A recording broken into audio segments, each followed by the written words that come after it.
லாரியை முந்த முயன்ற போது யமனாக எதிரே தெரிந்த பேருந்து.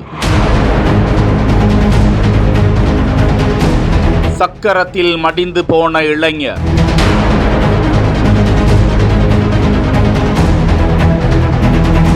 சாலையில் செல்வோர் பார்த்த கோரமான காட்சி.